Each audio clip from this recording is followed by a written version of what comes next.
sebutkan hajatmu. Amalan ini wallahi dahsyat, manfaatnya banyak untuk menyembuh penyakit, menabulkan hajat, memudahkan urusan.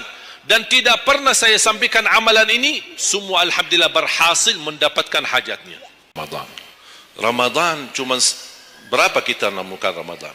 Orang yang sudah wafat, kalau kita boleh berbicara dan dengar bisikan apa yang mereka bisa jawab, wallahi semua orang yang sudah mati berkeinginan kembali ke dunia untuk menikmati bulan Ramadan. Mereka ingin menikmati bulan Ramadan, menikmati tarawih, menikmati suasana buka puasa bersama, bagi-bagi sahur dan aktivitas yang lain. Ini kesempatan, kita masih diberi oleh Allah umur, sehat walafiat, maksimalkan. Tidak semestinya 23, mau 11 boleh, mau 23 boleh, mau seberapa pun tarawihnya, mau salat tahajud di rumahnya boleh. Ulama sudah menjelaskan jumlah salat malam atau tarawih yang paling sedikit 2 rakaat, yang paling banyak tidak ada batasnya.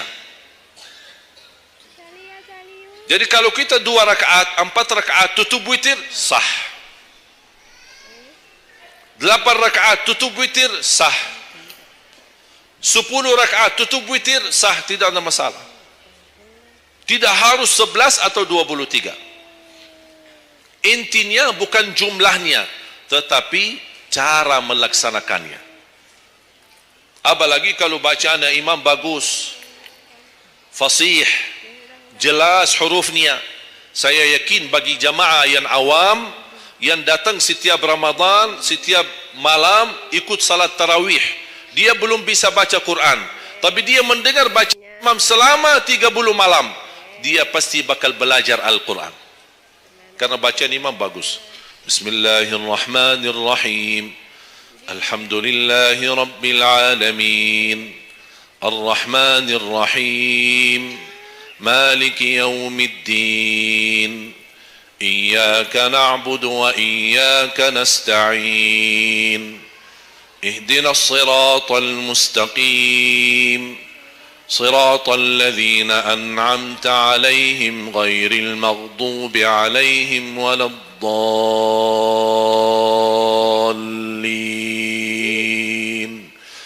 آمين.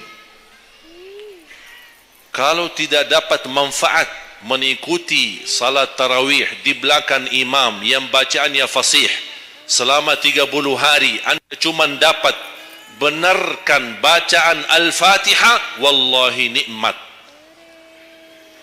syukur. Selama 30 malam anda cuma dapat membenarkan bacaan Fatihahmu, sudah luar biasa. Tidak usah bicara ayat yang lain, hanya Al-Fatihah saja. Kenapa? Tidak sah salat kita tanpa Al-Fatihah. Kata Imam Nawawi, di dalam suratul Fatihah ada 14 tasdid. Ada 14 tasdid, hurufnya yang ditekan. Ada 14. Tertinggal satu, batal salatnya. Dan Imam Nawawi berikut mazhab Syafi'i. Makanya jamaah sekalian, wajib hukumnya belajar Al-Fatihah, bukan sunnah. Wajib hukumnya belajar surat Al-Fatihah. Perbaiki, benarkan bacaanmu, karena tergantung Fatihahnya itu salatnya sah atau tidak, itu tergantung Al-Fatihah. Makanya saya harap mulai dari hari ini anda semua bersungguh-sungguh belajar suratul Fatihah. Jangan anda targetnya mau hafal 30 juz anda hafal, tapi tidak benar suratul Fatihah, sia-sia, tidak ada manfaat.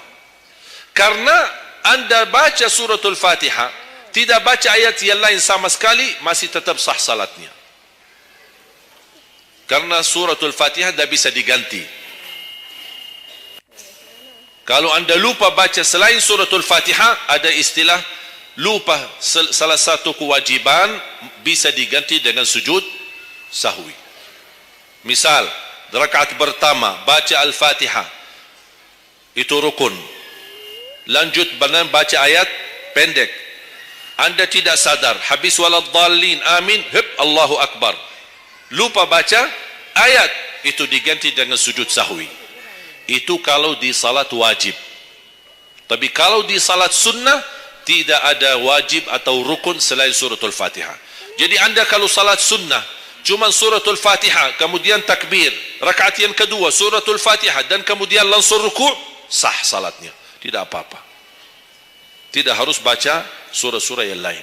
Itu di salat sunnah. Tapi kalau di salat wajib, hukumnya baca Al-Fatihah rukun, hukum baca surah yang lain wajib. Kalau terlupa diganti dengan sujud sahwi. Sujud sahwi 2 kali sebelum salam. Habis tahiyat, sujud 2 kali, kemudian langsung habis itu salam. Dan habis sujud sahwi tidak bagi tahiyat lagi. Sudah cukup tahiyat yang anda baca. Makanya kembali lagi jamaah sekalian. Umur bukan berapa usianya, tapi apa isinya. Maka Rasulullah SAW bersabda, ni'mal abdus salih man tala umur wa hasun amalu. Sebaik-baik hamba yang salih, yang panjang usianya, tapi baik amalannya. Baik amalannya. Bulan Syaban ini sekarang tersisa kurang lebih 14 atau 16 hari. Rasulullah SAW punya kebiasaan puasa Syaban full.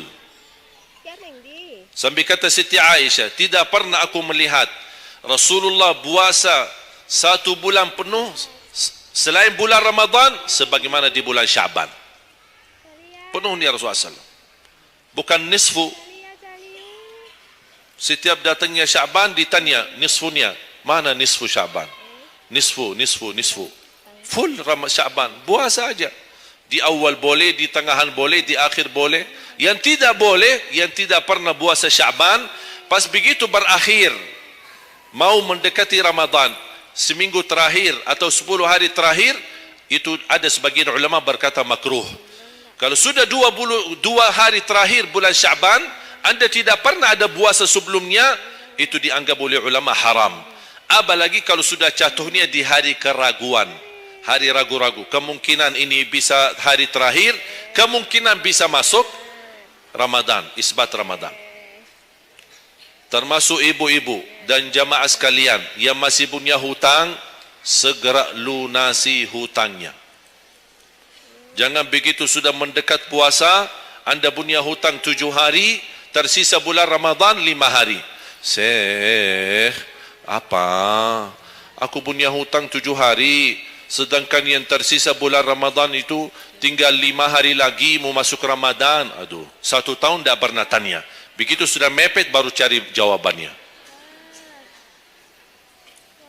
Itu karena hukuman nanti. Tetap diganti puasa yang dari tahun yang lalu. Tetap bayar hutangnya dan kena denda setiap hari kena fidyah. Jadi seandainya anda masih punya hutang dan masuk Ramadan, anda belum lunasi, tetap hutang itu terbawa nanti. Pas habis Ramadan, anda punya kewajiban bayar hutang. Tapi karena anda tunda, mundurkan sampai masuk Ramadan, anda punya kena denda. Ditambah lagi, bukan hanya bayar dengan puasa, ganti puasa, tapi ada lagi namanya fidyah. 1 hari 1 orang miskin. Diberikan kecukupan makanan. Makanya kembali lagi, yang punya hutang segera lunasi hutangnya. Masih ada kurang lebih 15 atau 16 hari. Jangan sia-siakan umurmu. Yang kedua, pertanyaan Allah Subhanahu wa taala, wa an syababihi fima ablah. Usia mudahmu, apa yang kamu berjuangkan? Apa yang kamu lakukan? Pertanyaan saya kepada jamaah, usia muda apakah bukan usia dari umur? Bukan sesuatu dari umur? Usia muda bukan sebagian dari umur? Dari total umur bukan? Dari total umur. Tapi kenapa Allah bertanya soal umur secara total dan ditanya lagi soal usia mudahmu? Kenapa? Padahal kan sudah cukup Allah tanya tandaan umurmu, ditanya lagi tandaan usia mudamu. Kenapa 2 kali ditanya? Allah tidak mencukupi dengan pertanyaan umur total umur kita, tapi Allah menambahkan lagi, itu menjadi beban bagi seorang pemuda. Allah bukan akan tanya total usia umurmu, tapi akan Allah tambah lagi pertanyaannya, apa yang kamu lakukan di usia mudahmu. Usia muda itu sangat, menurut saya sangat sensitif. Anak muda yang taat, istiqamah di sisi Allah lebih baik daripada yang tua yang taat. Sekali lagi, dan yang tua-tua jangan tersinggung ya. Yang muda yang taat, istiqamah di sisi Allah lebih mulia daripada yang tua yang taat. Sama-sama taat, tapi kenapa yang muda lebih mulia? Karena godaannya lebih besar. Kalau yang tua, apa yang mau digoda? Habis sudah. Tidak ada fisik, tidak ada tenaga, tidak ada apa. Kalau yang muda banyak godaannya. Pandangan matanya, telinganya, hawa nafsunya, sahwatnya, fitnah sana sini. Mudah digoda, anak muda. Makanya Allah berikan kemuliaan. Bahkan salah satu hadis yang sahih, di hari kiamat semua di bawah matahari, cuma 7 golongan yang di bawah naungan Allah. Di antaranya wasyabun nasya'a fi ta'atillah, seorang pemuda yang menjaga diri dalam bertaat kepada Allah. Dia dapat keistimewaan di hari kiamat bersama pemimpin yang adil, bersama seorang laki-laki yang tergantung dengan masjid berapapun usianya. Ditambah lagi seorang pemuda yang bisa menjaga diri dalam bertaat kepada Allah Subhanahu wa taala. Saya kasih satu amalan, insyaallah mudah-mudahan bermanfaat. Sedekah subuh. Sedekah subuh, kenapa saya berkata sedekah subuh? Bukan berarti tidak boleh sedekah di waktu yang lain. Semua sedekah boleh di setiap waktu dan setiap saat, hari Jumat maupun selain hari Jumat. Tapi sedekah subuh itu termasuk sedekah yang terbaik. Kenapa? Bukan kata saya, tapi kata Rasulullah sallallahu alaihi wasallam. Setiap waktu subuh Allah turunkan malaikat, tugasnya mendoakan orang yang bersedekah subuh hari. Allahumma a'ti munfiqan khalafa, ya Allah ganti yang lebih baik bagi orang yang infak di subuh hari. Ibu-ibu lagi halangan tidak salat, sebelum beraktivitas isi sedekah subuh. Anda tidak usah susah-susah mencari anak yatim dan orang miskin di subuh hari. Mulai hari ini masing-masing bikin kotak amal atau botol atau kaling, simpan di rumah. Setiap habis salat subuh sebelum beraktivitas isi sedekahnya. Apalagi kalau sedekah itu disertai doa. Begitu Anda sedekah, sebutkan hajatmu.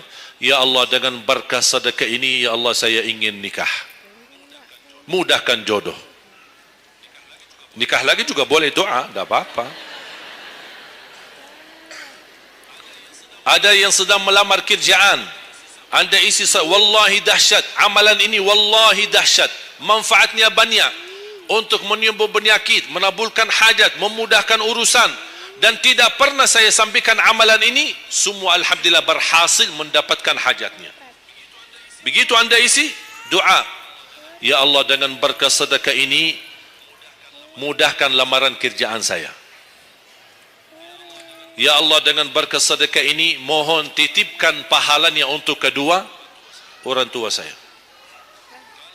Kalau ada yang merasa dirinya suka marah, suka emosi, ya Allah dengan berkah sedekah ini tenangkan hati dan jiwa saya agar tidak emosi lagi. Ya Allah dengan berkah sedekah ini karuniai kepada aku anak penghafal Al-Quran. Bu, jemaah sekalian, saya berkeluarga 12 bersaudara, timnas. Dan kami memang sudah disusun satu lusin 12 ini mempersiapkan kalau timnas kita belum mampu membawa juara, insyaallah kami sekeluarga siap mengganti timnas. Alhamdulillah dari saudara saya 12 ini 10 penghafal Al-Quran. Tapi orang tua saya awam, percaya enggak? Orang tua saya bukan ulama. bukan kiai, bukan ustaz. Ayah saya belajar kelas 3 SD. Ibu saya tidak pernah masuk sekolah sama sekali. Sampai usia 40 tahun masih buta huruf, tidak bisa baca Quran. Tapi Allah berikan karunia keturunan penghafal Al-Quran. Berkat apa? Salat mereka dan sedekah mereka, termasuk doa. Itu perjuangan mereka. Alhamdulillah sekarang ayah saya, ibu saya penghafal Al-Quran, yang jadi gurunya anaknya sendiri. Sekarang di Indonesia saya bawa 5 adik saya dan ditugaskan menjadi imam tarawih. Saya bawa mereka pindah dari Arab kemari. Ada 5. Yang perempuan sudah dinikahkan sama orang Indonesia, orang Jakarta. Dan saya dorong adik saya yang perempuan untuk menghafalkan suaminya biar jadi penghafal Quran. Yang 4 laki-laki, ada yang 2 bawa istrinya masing-masing dari Arab, yang 2 lagi saya nikahkan di Indonesia sama orang Indonesia. Ada 1 sama orang Sunda, 1 sama orang Lombok. Jangan khawatir Bu, masih ada lagi. Bahkan saya dorong adik-adik saya semua wajib nikah 4. Masing-masing 4 istri. Kenapa? Supaya banyak keturunan. Kalau bisa setiap 1 istri 12, 1 lusin. Masya Allah, luar biasa. Mengapa? Karena kita punya perjuangan yang masih panjang. Cita-cita saya mencetak 1 juta penghafal Al-Quran di Indonesia. Ketika saya datangkan adik saya tugaskan sama mereka dan tegas. Kalau kalian datang hanya mau berhiburan, pulang. Kalian di sini untuk bersama-sama memperjuangkan untuk mencetak 1 juta penghafal Al-Quran. Dan alhamdulillah program ini sudah jalan.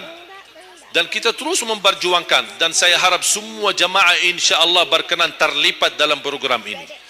Cita-cita saya, semua masjid se-Indonesia insya-Allah diimami imam penghafal Al-Quran 30 juz. Bahkan lebih hebat lagi cita-cita saya. Insya-Allah saya yakin akan terjadi. InsyaAllah di demikian hari, di waktu yang Allah insyaAllah tentukan, insyaAllah presiden kita penghafal Al-Quran. Coba, ya Allah, rasanya enak. Langsung diumumkan di Masjid Istiqlal, khatib dan imam salat Idul Fitri, penghafal Al-Quran 30 juz, Presiden Republik Indonesia. Oh, mantap. Imam salat Idul Adha, presiden kita. Salat Jumat, khatib dan imam, presiden kita. Tidak perlu ganti imam. Sudah tidak perlu ganti imam, subhanallah, luar biasa. Coba, saya kagumi ketika membaca dan melihat YouTube-nya Presiden Erdogan, Turki. Walaupun beliau bukan penghafal Al-Quran, tapi murattal bacaannya beliau, Masya Allah. Mana ada sekarang presiden di dunia Islam sebagaimana bacaannya yang benar. Ini sudah saatnya, tapi bukan sekarang ya, nanti maksud saya sabar dulu. Nanti jadi kacau nanti semua. Nah, sabar dulu. Insyaallah ada waktunya. Insyaallah. Mulai dari sekarang kita ayo bersama-sama mempersiapkan untuk kalau Anda gagal menjadi penghafal Al-Quran, jangan gagal anakmu, cucumu, generasi yang ini semua. Kita melihat, saya bangga. Kenapa saya semangat untuk mencetak 1 juta penghafal Al-Quran? Itu berkatnya acara Hafiz Indonesia. Nonton kan acara Hafiz Indonesia? Nangis ya? Habis tisu kan? Tahu enggak salah satu karunia Allah untuk Indonesia? Ada teman saya pun usaha punya TV di Arab. Beliau ingin membuka dan membuat acara Hafiz Indonesia versi Arab. Tapi gagal. Kenapa? Karena tidak menemukan jumlah yang banyak penghafal Al-Quran di bawah usia 10 tahun. Hanya Indonesia saja. Malaysia kalah, Indonesia saja. Di bawah 10 tahun. Dan sayang sekali memang Anda yang nonton acara Hafiz Indonesia, Anda nonton acara yang sudah jadi. Tapi Anda belum tahu apa yang kami berjuangkan di belakang layar. Sebelum acara Hafiz Indonesia, 4 bulan bekerja keras. Sampai tim turun ke lapangan, ke desa-desa, kampung-kampung, ke pulau-pulau untuk menumpulkan dan mendatangkan, menhadirkan para penghafal Al-Quran. Ketika dibawa di Jakarta 2 bulan berturut-turut kami didik mereka. Yang awalnya pemalu, awalnya ada yang mohon maaf kencing di celananya sendiri. Saking tidak berani, takut. Alhamdulillah sekarang menjadi mereka pemberani. Bahkan mereka berlumba-lumba azan subuh. Mereka berlumba-lumba membangunkan sesama saudaranya sama-sama tertib, makan, kita menghadirkan doktor kesihatan, kita menghadirkan doktor psikologi jiwa untuk menjaga perasaan mereka selama 2 bulan, didampingi kadang-kadang ibu mereka, didampingi kadang-kadang ayah-ayah mereka, dan semua rata-rata sepakat orang tua mereka tidak pernah kami merasakan bangga memiliki anak sebagaimana kami melihat perjuangan di Hafiz Indonesia. Dan alhamdulillah begitu selesai acara Hafiz Indonesia, kami tidak tinggalkan mereka, kami terus kawal, kami terus pimpin, dan alhamdulillah mereka di kampung masing-masing sudah membangun rumah tahfiz, ada yang membangun pesantren untuk mencetak dan melahirkan jumlah yang banyak penghafal Al-Quran. Dan ini perjuangan luar biasa, tidak mudah, berapa biaya yang dikeluarkan, dan mohon maaf belum ada sponsor yang bisa mensponsori kita dan membayar full untuk kita. Kita terus bekerja keras, dan alhamdulillah masih Allah hantarkan kepada kita orang yang dermawan, orang yang baik, yang berduli dengan dan mencintai Al-Quran. Allah anugerahkan. Wallahi menurut saya, saat ini, zaman ini, sedekah yang terbaik dan yang termulia, semua apapun yang terkait dengan Al-Quran, itulah yang termulia. Makanya boleh anda ketika anda bersedekah, jangan lupa disertai doa. Di antaranya anugerahkan ya Allah Indonesia menjadi negara Al-Quran. Tapi tolong fokus. Kalau anda isi sedekahnya, tolong disesuaikan. Jangan isi sedekahnya koin, teng, tapi doanya sampai terbit matahari. Tidak ada malunya. Kata Allah, koin-koin aja sedekahnya, doanya dah habis-habis. Hajatnya panjang, lebar. Malu kita sama. Bukan Allah tidak bisa, Allah maha bisa menabulkan hajat, tapi kita malu sama Allah. Kok cuma bikin teng, ya Allah, ya Allah, ya Allah, panjang. Fokus. Kalau usulan saya, 1 sedekah, 1 hajat. 1 sedekah, 1 hajat. Dan insyaAllah akan anda melihat manfaatnya. Mudah-mudahan semua yang hadir, insyaAllah menjadi keluarga besar 1 juta penghafal Al-Quran. 1 juta mencetak penghafal Al-Quran, 1 juta keluarga Al-Quran yang insyaAllah akan membangun generasi baru yang membawa Indonesia menjadi baldatun tayyibatun wa rabbun ghafur, dan di masa yang akan datang insyaAllah Indonesia menjadi lebih baik. Amin ya Rabbal